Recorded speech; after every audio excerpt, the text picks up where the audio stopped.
Hello, my friends. It is I, your dearly beloved Rich Whitehouse, once again, and I'm going to be demonstrating some of the new features in this new release of BigPEmu, chiefly the native resolution rendering and checkered flag, as well as analog controller support and some other pretty nice quality of life options. And this build also has quite a few other interesting additions and fixes and stuff like that, which I'll get into. And I'm also going to be getting into the actual script later on in this video and kind of going over some of that, explaining the functionality and how things work. So that'll be very technical. Those of you who don't care about that can just drop off at that point, or if that's all you care about, go ahead and seek over to it. But anyway, before I start diving into all these features and stuff, let me just demonstrate the star of the show here, which is Checkered Flag running at native resolution, uncapped frame rate with analog controls and, all the bells and whistles. One of the really, you know, nice first things that I notice here is just looking at the vehicle. There is so much geometric detail in there that you can't even see at Jaguar resolution because it's just, too chunked up. And it's just lovely to be able to get all of this extra detail out of it by rendering at native resolution, because there's just so much stuff there. Surprisingly, a surprising amount of geometric detail and a lot of these different track features and stuff like that. And so, yeah, that's that. So to enable that, of course, you want to come in here and you want to enable the checkered flag script. And once you've done that, you can go to script settings and you'll see you have a whole bunch of options now for that script. And to explain these somewhat briefly, this one obviously enables or disables that native resolution rendering, so you can still play, the old Jaguar resolution way with these other new features like analog control support. Texture filtering affects things like the sky background, for example, which is submitted as part of a native polygon. It's converted into a native texture as well, so if you have texture filtering on, that kind of stuff will be bilinear filtered instead of point filtered. Cry blending is a brand new feature of the BigPEmu rendering pipeline, which allows you to submit native polygons with cry colors intact, and those cry colors will go all the way through the rendering pipeline. And that also allows things like the decals or the shadows, things like that in Checkered Flag, which use special cry blending modes, or rather, like the add decel flag for the blitter, for example, treats some cry values as offsets, so it can have negative intensity offsets, and that's how the shadows in Checkered Flag work, for example. And this feature allows that to work with the native rendering, and these cry colors go all the way through the actual native pipeline and everything like that. It does come with some more expense because it's using frame buffers to juggle back and forth and be able to read and then perform these actual cry color intensity offset type operations that the blitter would be performing in a GPU shader. So if you disable this, all that stuff will go away. You won't see the decals.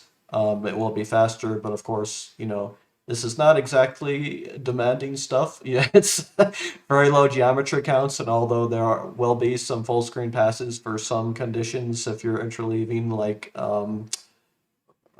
add decel polygons with non-add decel polygons, generally it's pretty cheap. I have even my crappy like super budget $150 Intel integrated laptop, runs the thing full frame rate with plenty of frame time to spare. But anyway, moving on. Uncapped frame rate, obviously it does what it says, and if you do that, you're probably going to want to go into settings here and make sure that you have pipeline emulation disabled, because that'll give you some extra cycles and ensure that you are actually hitting that uncapped frame rate consistently. And of course, native resolution will also make the game just run faster because the blitter isn't doing these operations, it's happening natively instead, so all that code is just getting circumvented. Less operations are happening on the GPU as well, so you've already got pretty good, alleviation of Jaguar cycles if you're using native rendering. But anyway, analog steering, that enables the analog controller support. And the way that Checkered Flag originally handles steering is when you're pushing left or right on the D-pad, it's using a table lookup to determine how much it's going to accumulate into the steering value, which I believe generally ranges from negative 60 to 60, and that limit constrains the faster the car is going.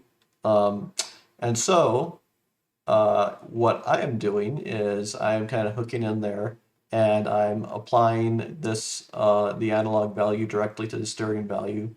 And so analog exponent, basically, it performs a power operation on that analog control value. And I find that an exponent of 2 works pretty nicely because that makes it so that there is, less extreme responsiveness in those, very small analog areas where you're just beginning to move your analog control stick, for example. And obviously, at the extents, you still have, the full range available. It's just compressing that range, basically, and I think that feels much better. These analog acceleration and deceleration values basically control how the analog value maps into the steering value. So if you want to make it feel a little more like the original game, you can decrease these values, and that will basically cause the steering to lag behind your analog input, which is basically, what the game was doing, although it was not doing it correctly. It didn't account for the actual frame time deltas, so as the frame rate varied, you'd get very different and inconsistent feeling steering behavior.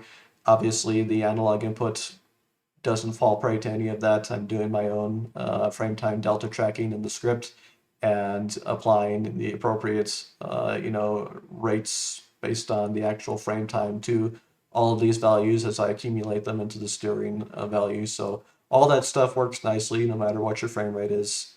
But of course, by default, I think it feels much better to basically allow you to just turn on a dime. And so those are the defaults. I think it feels a lot more like, Cruisin' USA, those really old school type arcade racing games.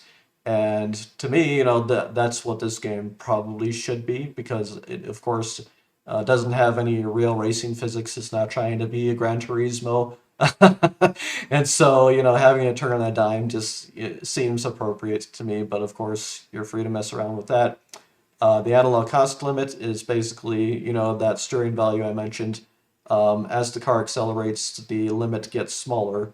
So the slower you're going, the more extreme your turning can be, which allows you to basically like do pretty quick circles just to turn around if you're barely moving and stuff like that. If you set this to a non-zero value, instead of having that limit controlled by the acceleration of the vehicle like the original game was doing, this will just make it constant, whatever you want it to be.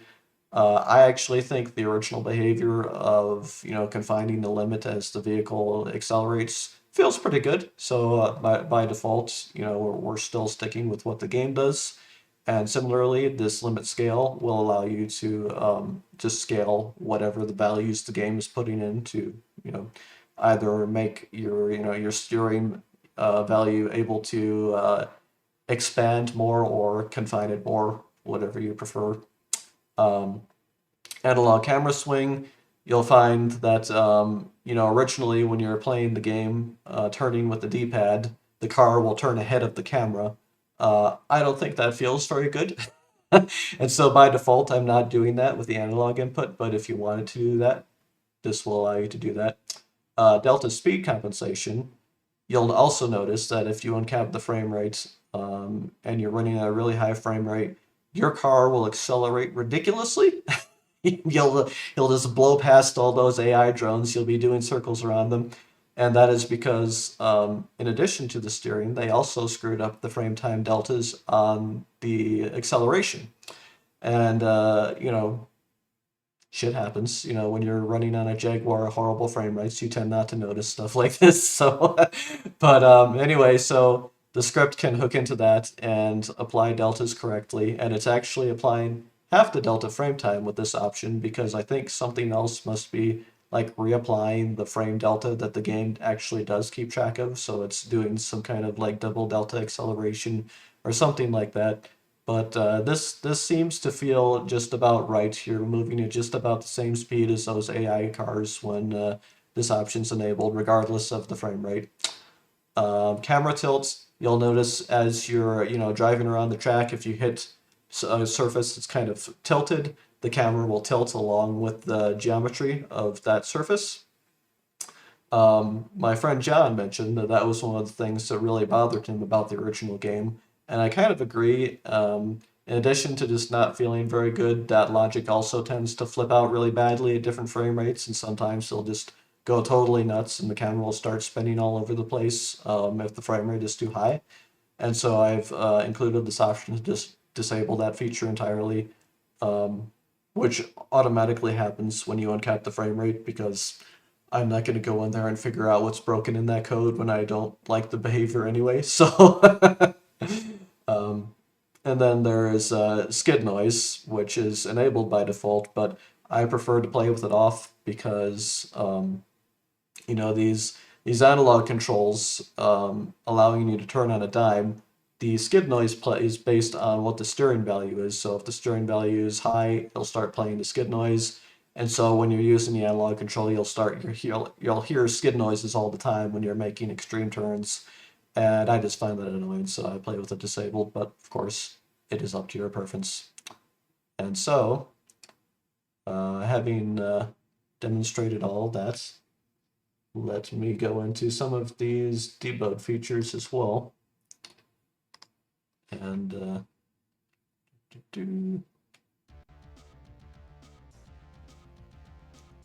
let's just pick another pretty looking track here. Desert Pass, I think, is a nice looking one. This one I really appreciate because, all of the little details, like the cacti that come into view. On a Jaguar, of course, those are just blobs of pixels as they come in. You can't make them out. And of course here, just very beautifully, nicely defined geometry in the distance. And let's see here. Anyway, let me get out of the way here and connect my debugger. So, one of the debug commands that people had been asking for was something to display the object processor objects and interpret them. And so I've added this optree command. And this actually, optionally will accept the memory address, so you could type like 0x blah blah blah here. And if that's the address of, an object processor list, it will interpret it from there. But by default, it will grab the address from the OLP register. So if we just enter this while the game's running naturally, you can see spits out a whole list of, everything in that, object list.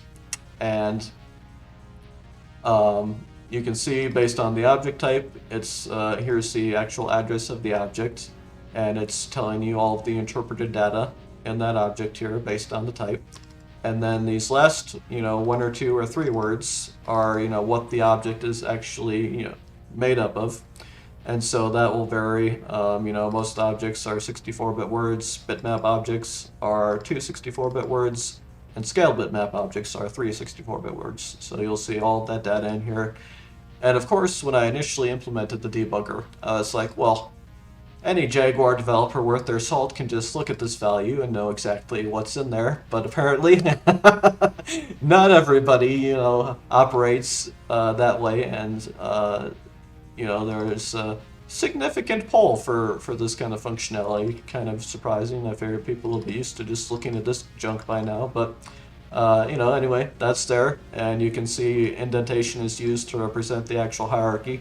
So all of these bitmap objects are underneath this branch object, and if it hits, if it takes this branch, it'll do all these and then hit this stop down here. If it doesn't, of course, it just comes down and hits this final stop. So there's that, and I've also implemented this new GFX flags command, which currently will probably not be useful to anybody but me, but for example, you can, this allows you to do various rendering, like graphics mode, debugging type stuff, This, for example, is representing the cry colors directly. You know, the cyan red is stuffed into the red channel and the intensity is stuffed into the green channel. And you'll notice that all this stuff is not affected by it because it's being submitted as native RGB, but these polygons are being submitted as native cry, and can be quite useful to debug what's going on with the special glitter blend modes like add decel. For example, this is showing just the regular colors instead of treating it as like an assigned intensity offset. So you see the shadow was just a blue shade because it's being interpreted as a cry color. And that's kind of convenient for calling out these various special blended polygons and figuring out if something doesn't look right. But again, for now, unless you're me, that's not going to be very useful. And yeah, so that's that. And of course, in the future, I'll likely be adding more graphics functionality, more ability to control things and do custom shader work and stuff like that from the script code. And of course, right now you've got screen effects and you can write shaders for that, but I'm intending to make it much more, add a lot more functionality to this native polygon stuff to make it a lot more customizable. And so, this is basically kind of a foundation being laid for that to be done in the future. But anyway, some of the other features in this release are also worth noting. Like we have this Tempest 2000 script, and this will make it so that if you set your controller type to rotary, instead of having to do like the player 2 inputs and then secret menu entry setting controller type in the game, it'll just automatically do that because your control type is rotary. And it will apply some other fixes that were basically broken in the original game with rotary control support. Like the bonus rounds were effectively unplayable because it just accumulates the rotary input and it just never unaccumulates it. so you have to like kind of fight against the the momentum that you've entered, and this automatically applies deceleration to that value, makes it much more playable. So there's that. Let's see what else we got here. All right. I think that about covers it for the user functionality side of things for this release. So if you're not interested in me doing more of a technical deep dive, you can stop watching now. If you are, well, so here is the actual script that is driving all of this checkered flag stuff. And this function is basically, it's a breakpoint right at that regular input code that handles D-pad steering. And you can see here that it's trying to go ahead and say, if you're actually trying to use the D-pad input, don't do anything here. Just kind of like hang out, don't mess with it, let the user have their original terrible controls if they want. On the other hand, if they're not doing that, it'll come down here, it'll loop through, it'll see if it can get any analog devices, try to query, for analog inputs. And if it finds any, it will, go ahead and do all this stuff, apply, the preference values and such to get a desired angle for the steering, for the steer value. And I hope you enjoy my variable names as always. I would hate to have a curved anus myself, but but anyway, if it gets an input, it then goes ahead and then applies it to the actual steering value here, and it jumps to another bit of code, which then takes the steering value, maps it to the first person. Actually, let me demonstrate that real quick.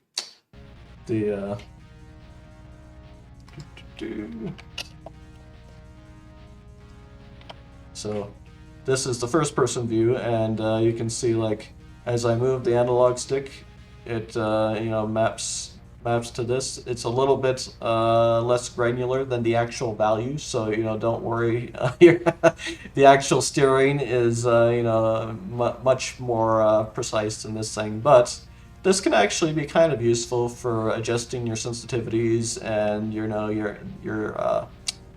how the analog maps to the actual steering value and observing what might feel good uh, without having to actually go and race around. Yeah, look at that clipping. Beautiful. Yeah, it, look at that. It's like a real racing game. It's amazing. But anyway, back to the code here. So that's how all that works. And let's see here. So this breakpoint is basically where it would normally do the background clear, render the sky, render the solid color below the sky. And if we are set to render natively, and we're actually in the game, we'll do all this stuff, get the current frame buffer address, set it for other things that are going to use it. And very similar to Cybermorph, we're using a ugly pink clear color to basically figure out what should be paving the way for native polygons to render. And I'm actually using the blitter to clear the frame buffer out to that color because hell, the functionality is there, why not? And of course, we've set the blitter to be free already, so we don't have to worry about waiting after we issue this command. It's just instant, and we're guaranteed that by using this option. And after that, we actually render the sky as a native polygon. So I'm grabbing the appropriate chunk of sky texture, submitting that every frame as a native polygon texture, and submitting the native polygon along with it. And then we are rendering the solid color below the sky as a native polygon as well. So that's all handled nicely, and of course that's just submitted as RGB data. We don't really need to worry about like cry blends or anything going on with that. And so, let's see here, kind of explain how the GPU stuff is working. So these are all the different breakpoints for all the different options and the things that are handled here.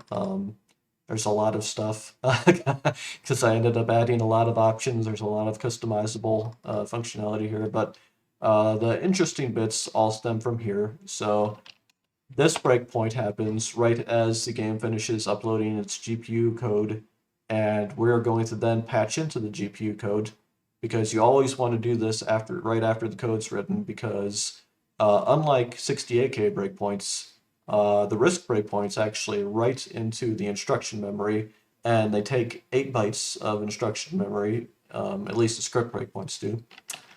And so when you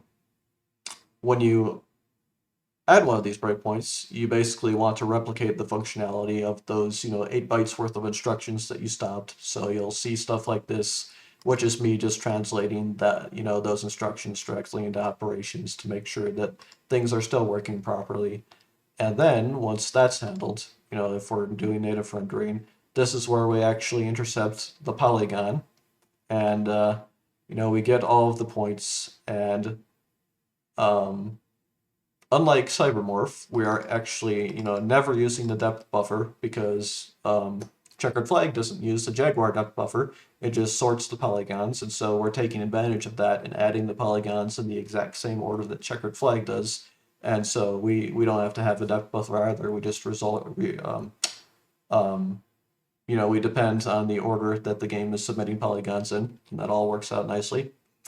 And you can also see the special flag is saying instead of reinterpreting this cry color value as the polygon is added, which is the default behavior, you're actually saying, well, if you can, go ahead and preserve this color and take it all the way through the graphics pipeline, as I explained earlier, and that's what controls that.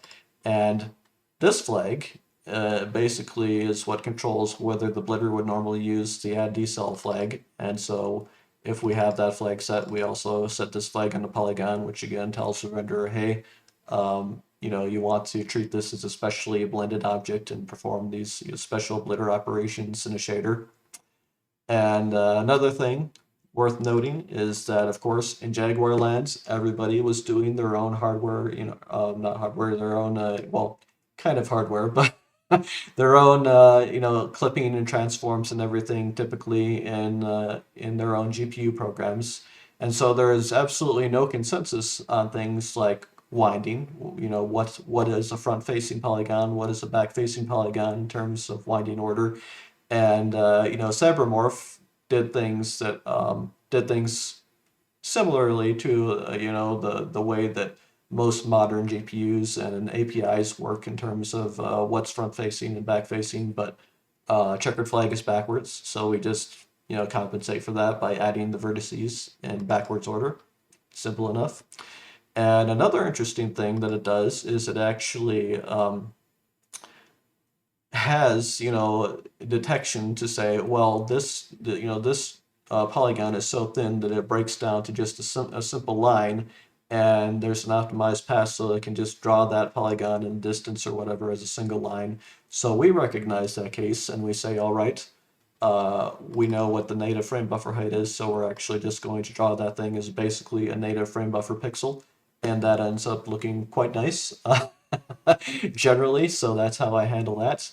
And then because we're intercepting these polygons at a point before any clipping has occurred, I've got this nice little handy function to do our own clipping to normalize device coordinates, and you just pass in your point buffer, stride, and account. It'll hand you back, it'll clip those polygons right in place in that buffer and potentially return a different point count, depending on how the polygon was clipped.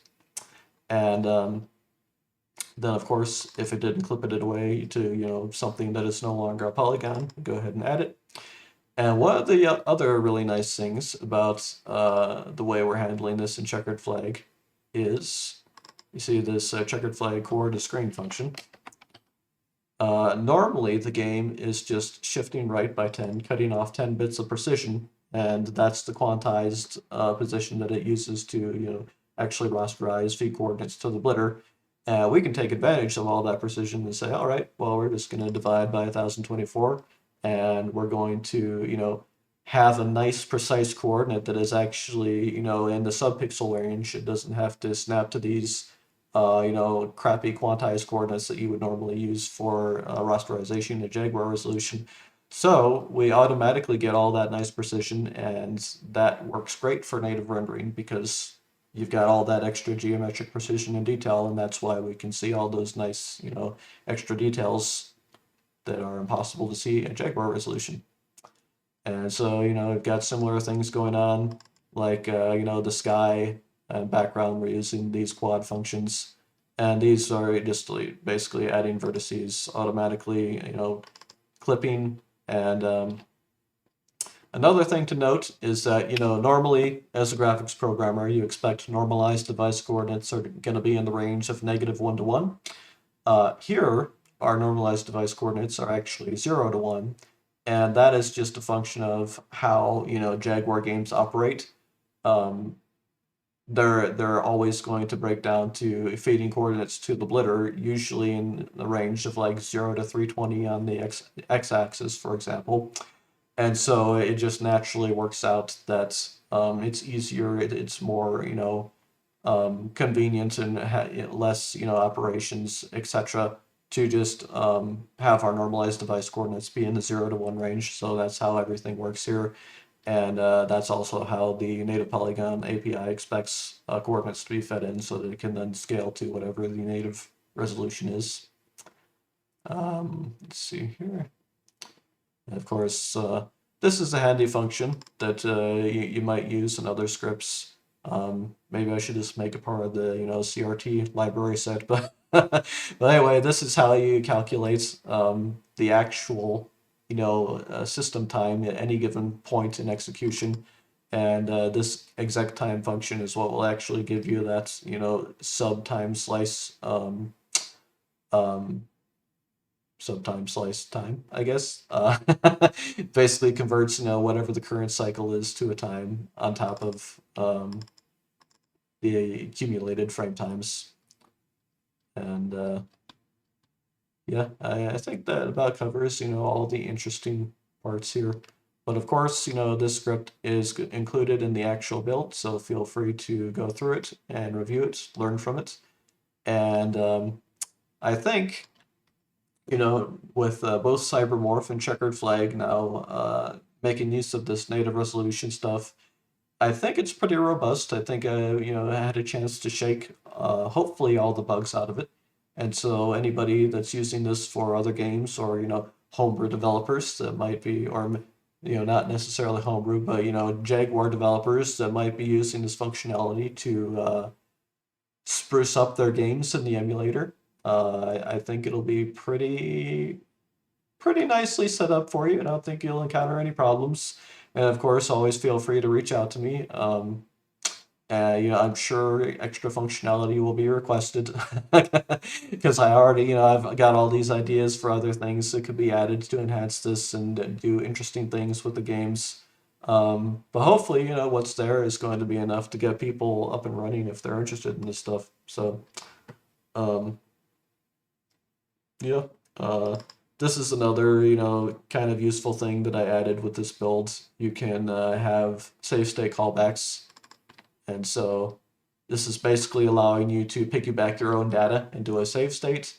And that's very useful in cases like this, where we are tracking all these things, which are, we're changing the state in our script structure here based on, breakpoints and things that happen throughout the frame.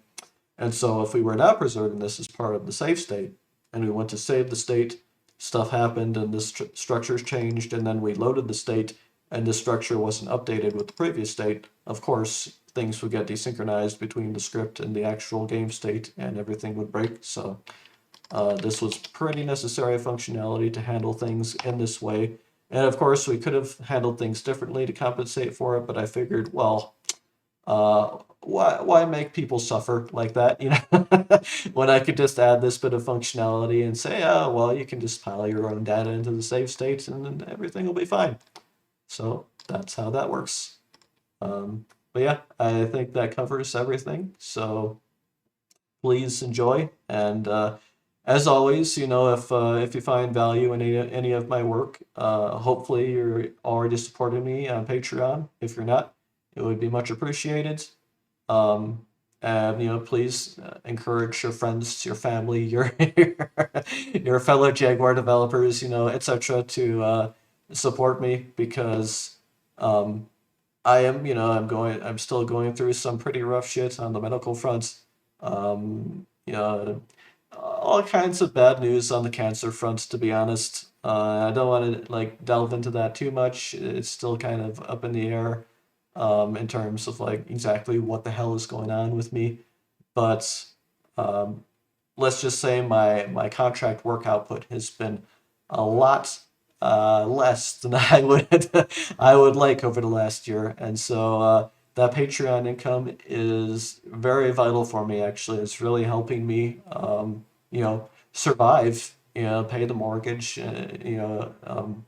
Well, partially pay the mortgage. Basically, bleed out a lot slower than I otherwise would be because I'm living on savings for the most part at this point, and so thank you, all of you who are still supporting me on Patreon. I do really appreciate it. It means a lot. It's incredibly helpful.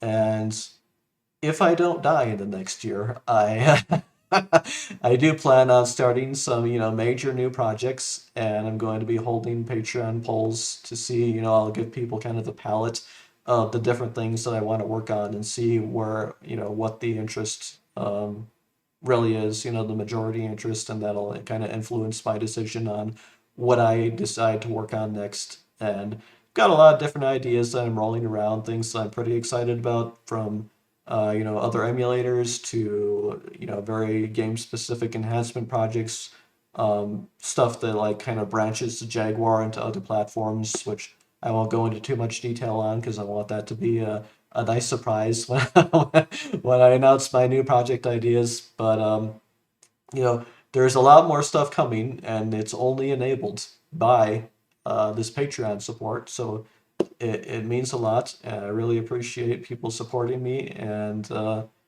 please do continue. And um, to let me see here. To my new $80 Patreon supporter, who is now in the README as well, Shannon Gates. I will say thank you very much, because those top tier patrons are few and far between. So you are now thanked in the README with the other top tier patrons, and I cannot express my level of gratitude to you. Thank you so much. I really appreciate it. And thank you everybody for all of your support. And I suppose I'm trailing on at this point, but again, just thank you everybody. I really appreciate it, and I'm hoping to do some more really cool shit in the coming year. And of course, a few people have mentioned Linux ports of BigPEmu recently.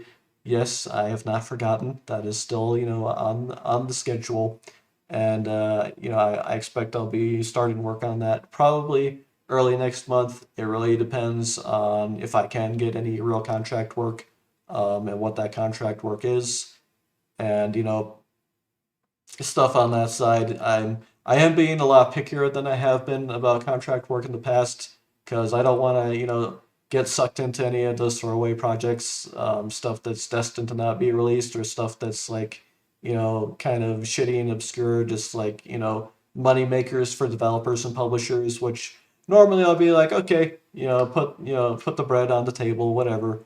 But since I could kick the bucket at any time, I'm like, I kind of want to invest my time more selectively, and that is also only possible because of this Patreon support. If I did not have this, I'd be bleeding out so fast. I'd be like, God damn it, I've got to do whatever I can to avoid losing the house and destroying my daughter's financial future and all that. So again, thank you everybody for giving me the luxury to be a little bit more selective about how I invest my professional time as well. But yes, having trailed on and said all that, I think that it's about time to conclude this video. So, for the two of you who are still watching, thank you very much. And I hope you enjoy the build. I hope you enjoy the features, and I hope those of you who are, developers, um, make use of the scripting system, and let me know if you do, and what you're doing with it. All right. See you later, everybody.